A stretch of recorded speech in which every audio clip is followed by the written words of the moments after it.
How to hide reposts on TikTok. Hello guys and welcome back to the channel. In this video, I'm going to show you how you can hide reposts on TikTok. So let's get started. So there is not really a specific option by clicking on which you can simply hide the repost, but there are a couple of turnaround ways. So what you gotta do is simply click on your profile here at the bottom right, and then you gotta navigate to the repost section. So one way is the generic way that you can simply tap on any repost. For example, you gotta click on this arrow over here and simply remove repost. And then you'll be able to see that repost has been removed. But however, if you wish to keep the repost and just hide it from people, what you gotta do is simply click on these three horizontal lines at the top right. And then you gotta navigate to settings and privacy. After that, you gotta click on privacy.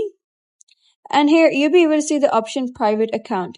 So simply toggle it on and then click on switch anyway. And then all of the random people will not be able to see your repost. Only those people who you have approved as your followers will be able to see your reposts. So that is basically how you can hide reposts on TikTok. So if you found this guide helpful, give it a thumbs up and don't forget to subscribe for more helpful tutorials. I'll see you in the next video.